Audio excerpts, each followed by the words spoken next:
পোনপ্ৰথমে মই এই সভাখন ইমান ধুনীয়াকৈ চলাই যোৱাত সহায় কৰাৰ বাবে সকলোলৈ ধন্যবাদ আৰু কৃতজ্ঞতা জ্ঞাপন কৰিছোঁ। অনাগত দিনতো তোমালোকে এনেদৰে আগুৱাই যোৱা। এই সভাখনৰ তোমালোকৰ বাবে অনুষ্ঠিত কৰা হয়। যিমানে আগবাঢ়ি আহিবা সিমানেই শিকিবা। এনে এখন সৰু মঞ্চত অংশগ্ৰহণ কৰি তোমালোকে এখন ডাঙৰ মঞ্চলৈ যাবলৈ সক্ষম হ'বা। ইয়াক ধন্যবাদ। আৰু ইয়াৰ লগে লগে মই এই সভাখন ভংগ বুলি ঘোষণা কৰিলোঁ। ধন্যবাদ।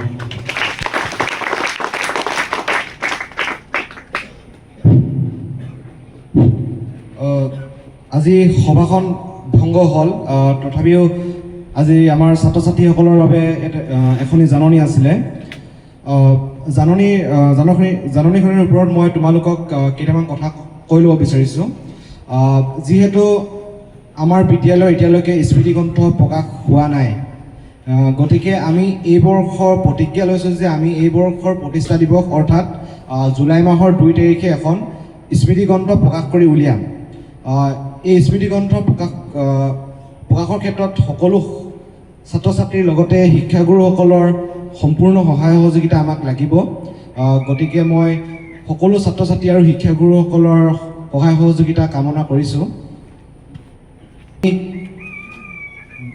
গতিকে ছাত্ৰ ছাত্ৰী আৰু শিক্ষাগুৰুসকলক অনুৰোধ জনাইছোঁ যে আমি এই বৰ্ষ স্মৃতিগ্ৰন্থখন প্ৰকাশ কৰাত আমাক সম্পূৰ্ণ সহায় সহযোগিতা কৰে।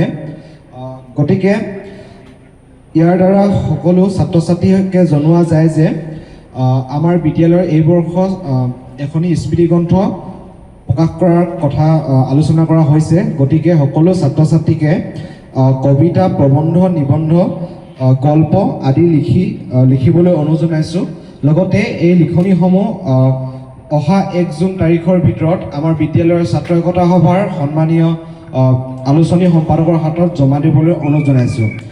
তোমালোকে যে অকল মই নিজে ৰচনা কৰা কবিতা এটাই দিব লাগিব বা গল্প এটাই দিব লাগিব তেনেকুৱা ধৰণৰ কথা নহয়। তোমালোকে ধৰি লোৱা কোনোবা এজন খেলুৱৈক ভাল পোৱা তাৰ বিষয়ে লিখিছা, কোনোবা এটা ফুটবল টীমৰ বিষয়ে লিখিছা, কোনোবা এজন বিশিষ্ট বুদ্ধিজীৱীৰ ওপৰত, মহান ব্যক্তিৰ ওপৰত তোমাৰ নিজৰ ভাষাৰে লিখিছা, তেনেকুৱা ধৰণে দিব পাৰা। তুমি ধৰি লোৱা নিজৰ দেশখনৰ বিষয়ে লিখিছা, এতিয়া এইকেইদিনৰ ভিতৰতে হৈ যোৱা পেহেলগাম কাণ্ডৰ বিষয়ে লিখিব পাৰা, পুলৱামা এটেক, ধৰি লওক যিকোনো বিষয়ৰ ওপৰত তোমালোকে লিখিবা। লগতে শিক্ষক শিক্ষয়িত্ৰীসকলৰ সহায় সহযোগিতা ল'বা। মই আশা কৰিছোঁ বিদ্যালয়ৰ শিক্ষক শিক্ষয়িত্ৰীসকলে এই ক্ষেত্ৰত তোমালোকক নিশ্চয়কৈ সহায় কৰিব। আচলতে নিৰ্দিষ্ট বিষয় দি দিলে বেয়া হয় বা সকলোৱে সেই বিষয়টোৰ ওপৰতে লিখে, তেতিয়া প্ৰকাশ কৰিবৰ বাবে অসুবিধা হয়, কোনখন কৰিম বা কোনখন চিলেক্ট হ'ব, কোনখন চিলেক্ট নহ'ব। গতিকে তোমালোকক সম্পূৰ্ণ স্বাধীনতা দিয়া হৈছে। তোমালোকে যিকোনো বিষয়ৰ ওপৰতে লিখিব পাৰা আৰু লিখি জমা দিবা বুলি মই আশা কৰিছোঁ। আৰু লগতে আমাৰ বিদ্যালয় ছাত্ৰ একতা সভাৰ তৰ্ক সম্পাদকে আজি কৈছিলে যে অহা শনিবাৰে এখন তৰ্ক প্ৰতিযোগিতা অনুষ্ঠিত কৰা হ'ব। তেখেতে বিষয়টো কৈছিলে যদিও ইয়াৰ ওপৰত মই শিক্ষাগুৰুসকলক বিষয়টোৰ ওপৰত বিশেষ চৰ্চা কৰি এটা ভাল বিষয় দিবৰ বাবে মই অনুৰোধ জনাইছোঁ। গতিকে বিষয়টো এতিয়াই যে সেই বিষয়টো হ'ব বুলি নিশ্চিত হোৱা নাই। পৰৱৰ্তী সময়ত তোমালোকক সেই বিষয়টোৰ ওপৰত কোৱা হ'ব, তোমালোকে সেই বিষয়টোৰ ওপৰত প্ৰস্তুতি চলাবা। কিন্তু মই তোমালোকক বিশেষভাৱে অনুৰোধ জনাইছোঁ যে তোমালোকে আজিৰ পৰাই যত্ন কৰা যাতে কবিতা, গল্প যিকোনো বিষয়ৰ ওপৰত লিখিবলৈ আজিৰ পৰাই চেষ্টা কৰা।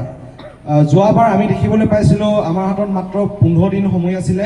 15 দিনত কাম বহুত থাকে। আচলতে ৱাল মেগাজিন এখন উলিয়াব লাগিব, লগতে স্মৃতিগ্ৰন্থ, আকৌ প্ৰতিষ্ঠা দিৱস, ইমানবিলাক কাম একেটা সময়তে কৰা অসুবিধা হয়। গতিকে আমি স্মৃতিগ্ৰন্থৰ যি কাম সেই কাম এতিয়াৰ পৰাই আৰম্ভ কৰিব লাগিব, তেতিয়াহে পৰৱৰ্তী সময়ত সেই কামটো সফল হৈ উঠিব। গতিকে সকলো ছাত্ৰ ছাত্ৰীয়ে লেখা দিয়াটো কিন্তু বাধ্যতামূলক, দিবই লাগিব, তাত কোনো কম্প্ৰমাইজ নহ'ব। গতিকে মই পুনৰবাৰ সকলো ছাত্ৰ ছাত্ৰীৰ লগতে শিক্ষাগুৰুসকলক অনুৰোধ জনাইছোঁ তেওঁলোকৰ লেখাসমূহত সহায় কৰি দিবৰ বাবে। ইয়াকে কৈ মোৰ ক'বলৈ এইখিনি সামৰণি মাৰিলোঁ। ধন্যবাদ।